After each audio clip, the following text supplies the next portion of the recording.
শুনুন,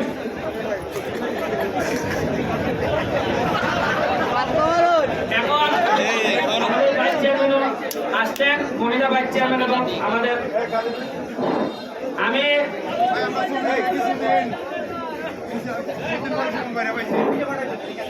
এখন আপনারা শুনেন, এমপি হিসাবে আপনাদের কষ্ট আমি অনুভব করি না, ব্যারিস্টার হিসাবে আপনাদের কষ্ট আমি অনুভব করি না। ব্যারিস্টার হইতে গিয়া লন্ডনে প্রতিদিন 8 ঘন্টা ট্রলি ঠেলতাম আর 5 ঘন্টা মানুষের বাড়িতে বাড়িতে ডেলিভারি ম্যান হিসাবে ডেলিভারি দিতাম খাবার। ওই সময় আমি বুঝতাম যে 8 ঘন্টা পরে 5টা মিনিট কাম করতে শরীর চলতো না, মনে হইতো কখন বাসায় যায় মুখে একটা রেস্ট নিব, একটু বিছনার মধ্যে পড়ে থাকবো। সুতরাং আপনাদের এই কষ্টগুলো আমি একেবারে ঘাম দিয়েই বোঝার চেষ্টা করি এবং আমি বুঝি বলেই নির্বাচিত হওয়ার পরেই প্রথমে যখন ময়লা পরিষ্কারের জন্য পানিতে ডুবতেছিলাম, ডুবতে উঠেই আমার মনে হয়েছে সিএনজি একেবারে তার বাসস্থান ছাড়া থাকতে পারে না। আপনারা অনেকে মনে করেন যে আমরা মনে হয় দোষাদোষি করি, দোষাদোষি করি না রে ভাই। যে আমাদের ভাগ করে নষ্ট করছে তার ব্যাপারে কিছু দীর্ঘ নিঃশ্বাস ফেলানোর অধিকার তো আমাদের আছে। আচ্ছা, আমাদের সোনারঘাটের কি কম ছিল যে গত 40 বছর ধরে আমরা একটা স্ট্যান্ড বানাইতে পারি নাই? আমরা এমপি পাইছি, আমরা মন্ত্রী পাইছি, আমরা বড় বড় বক্তব্য দেওয়ার লোক পাইছি, কিন্তু একটা স্ট্যান্ড বানানোর লোক পাই নাই।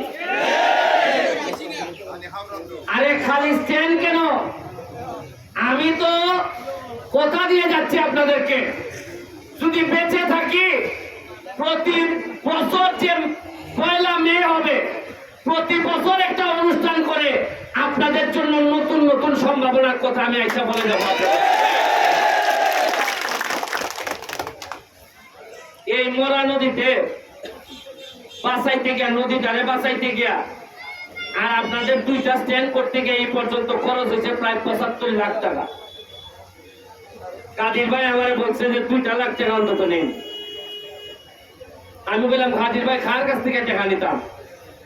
এই বেটায় যদি সিএনজির বেটায় যদি টাকা আমাদের দেওয়ার লাগে 2 লাখ, এই বেটায় যাত্রীর কাছ থেকে নেওয়ার লাগতো না টাকা?